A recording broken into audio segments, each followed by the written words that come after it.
Hey, for this video, I want to take a few minutes to show you how to find area and perimeter of some of those composed figures where you have two or three figures that are kind of squished together and you have to find either the area or the perimeter. Okay, one thing I'll tell you is when you're finding the perimeter, remember, you're just looking around the outside of the figure. So any inside numbers generally aren't going to count, like any inside sides or lengths or widths or whatever. When you're finding the area, those insides count a little bit more. So I'll show you what I mean in just a bit. So let's go ahead and look at the whiteboard.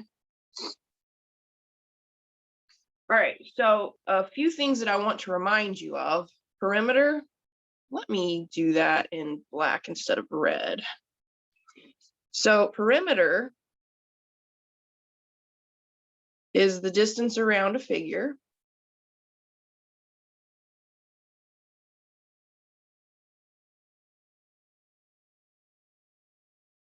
And it is measured in single units.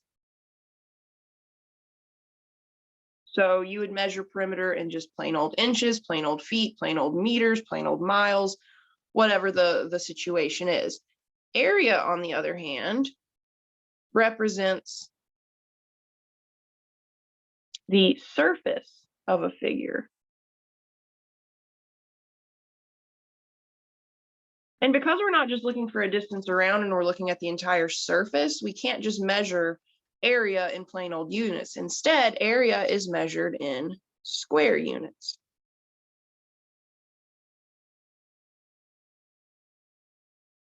So kind of think of it like this. Perimeter is measured in just plain old inches. Area is measured in square inches. All right, so that's the difference in the units. All right, another thing that I want to remind you of is some of the common formulas. Okay, so let's look at some perimeter formulas. So we have a square. Perimeter is just equal to 4 times whatever the side is. We have a rectangle. Perimeter is equal to 2 times the length plus 2 times the width. We have a triangle. The perimeter is equal to the sum of the 3 sides. All right. For area, some common figures that you would have to find the area for would be, again, a square. And the area would be the side times the side. So what ends up happening, since the sides, like the length and the width kind of are the same, we would just say it's the length of the side squared. For a rectangle, the area is equal to the length times the width. For a triangle, area is equal to 1/2 times the base times the height. You also have a trapezoid. And the area of a trapezoid is 1/2 times the sum of, well, let me fix that because I need to put the height in there first. 1/2 times the height times the sum of the 2 bases. You could also have a parallelogram. A parallelogram is like a rectangle where the corner has been flicked and it tilts. And the area is just equal to the base times the height. And then you also have circles, and circles are a little different. So for circles, the area is basically pi times the radius squared. And then when you're dealing with a circle, you don't say the perimeter of the circle, you say the circumference of the circle. And it is 2 times the radius times pi. Or you might recall that 2 times the radius is just the diameter. So you could also think of it as just the diameter of the circle times pi. Okay, so again, perimeter is just the distance around a figure and it's measured in just plain linear units. Area represents the surface of a figure and it's measured in square units. Some common figures that we would have to find the perimeter of would be squares, rectangles, and triangles. Area, a lot of times you'll see squares, rectangles, triangles, trapezoids, and parallelograms. You could see trapezoids and parallelograms for perimeter as well. And if that's the case for a trapezoid or a parallelogram, just add up the length of all four sides. And then for circles, you have either area or circumference. So let's look at a figure. So let's say that we have a rectangle.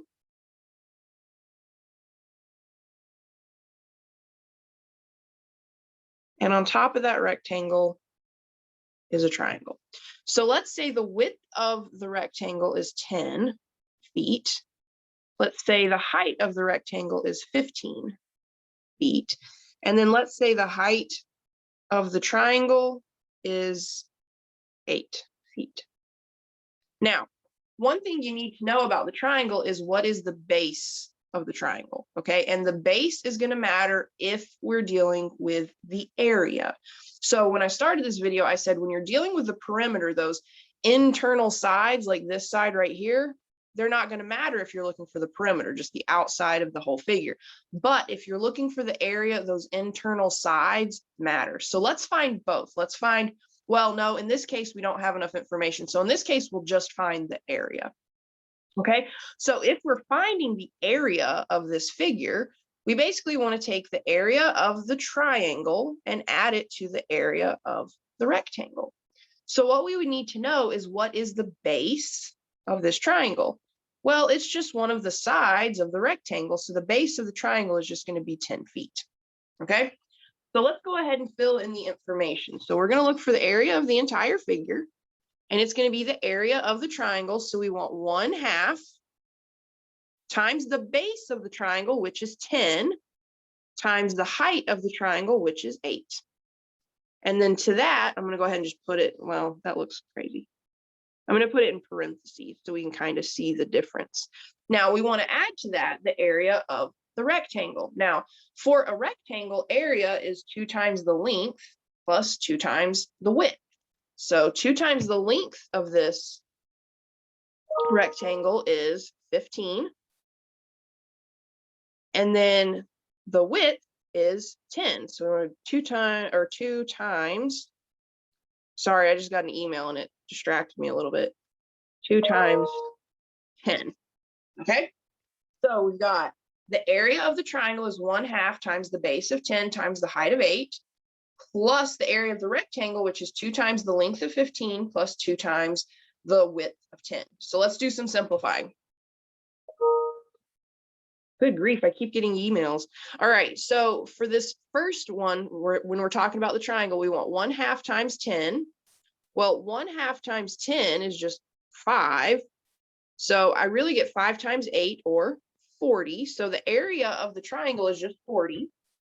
And then we want to look at the area of the rectangle. Well, 2 times 15 is 30. 2 times 10 is 20. So the area of the triangle is still 40. And now we can see that the area of the rectangle is 50. So the area of this entire figure is 90 square feet. And that's it. Well, let's look at another one. I think you specifically mentioned semicircles. So a lot of times you'll see a figure like this.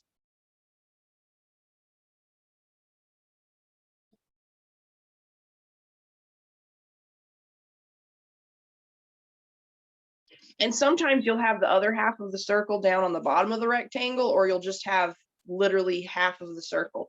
So for this one, let's look at perimeter and area, okay? So we're gonna find perimeter and area. Okay, so let's say that the width of this rectangle is 12 inches. Let's say the height of the rectangle is 18 inches.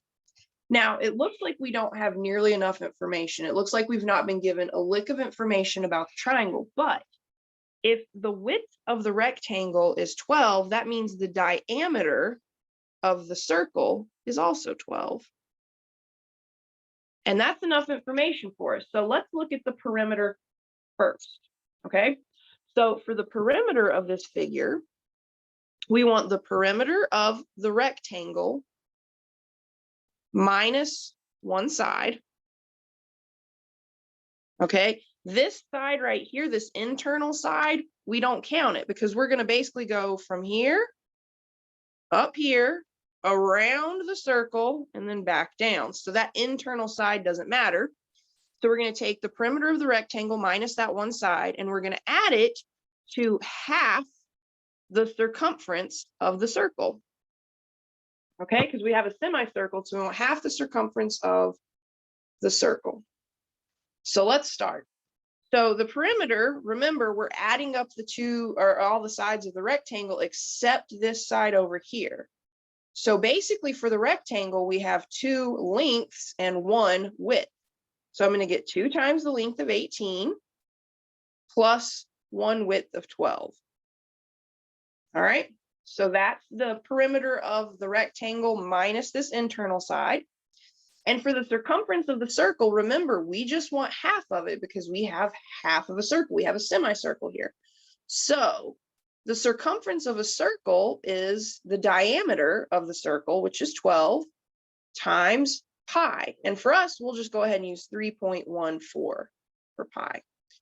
So there you have it. You have the perimeter of the rectangle minus that one side, that internal side right here. And then for the circle, this little loop right here, we want basically half the circumference of that circle. So let's do some simplifying. So for the perimeter of the rectangle, we get 2 times 18, which is 36, plus 2 more. So the perimeter that we're going to use for the rectangular part of this figure is 38. Oops. And then for the semicircle, we need to do a little work. We've got 1/2 times, let me get a calculator. I don't feel like doing that calculation in my head or on paper. So I've got 12 times 3.14, which is 37.68. And then half of that is 18.84.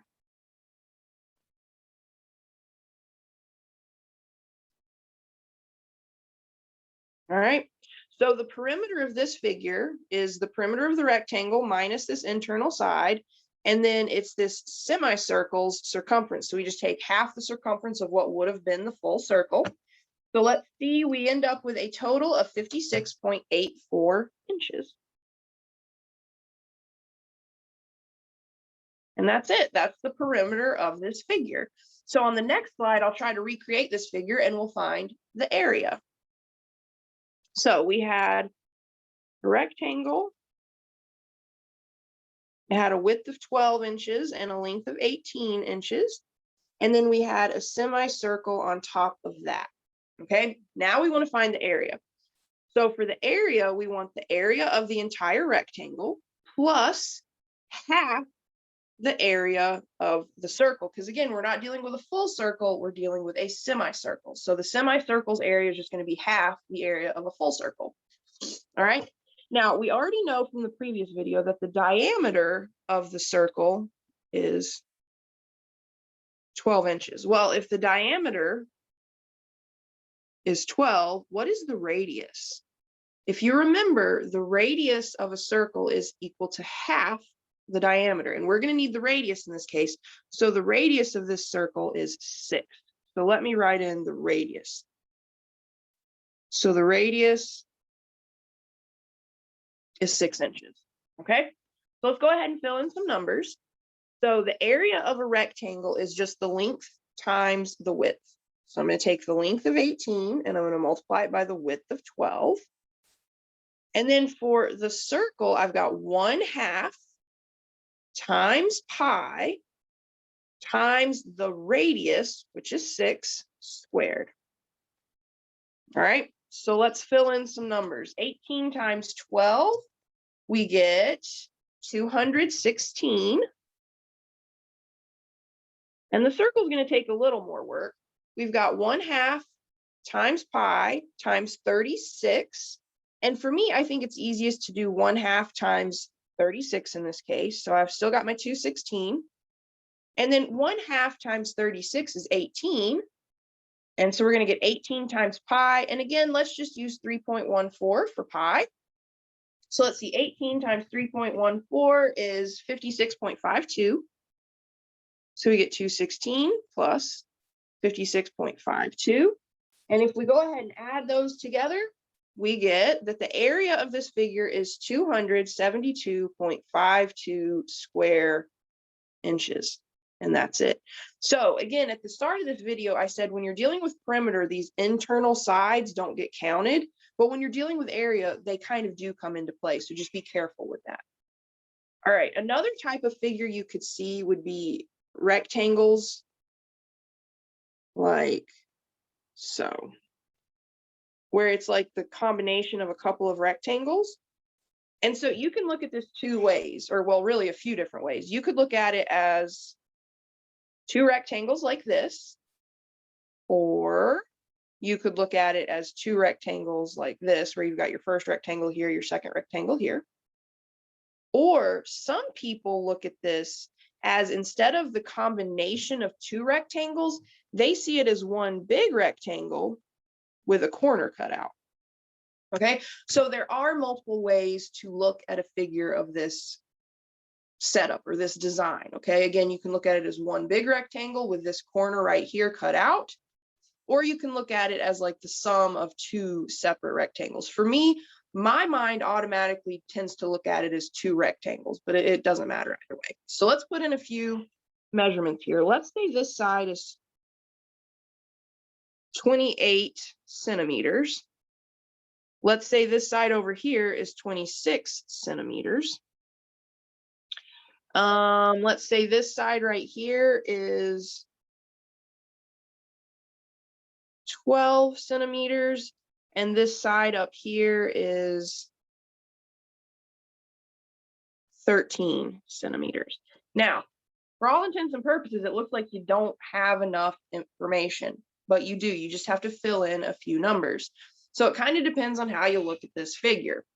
Now, if I look at it as two figures like this, okay, this side right here and this side right here have to add up to be 28. So that tells me that this side here is 28 minus 12, or 16. So this side right here is 16 centimeters. Now, that would tell me that this top 13 and this top that's missing, they have to add up to be the same as this bottom 26. So this side right here is 26 minus 13, or 13. So this side right here is 13 centimeters.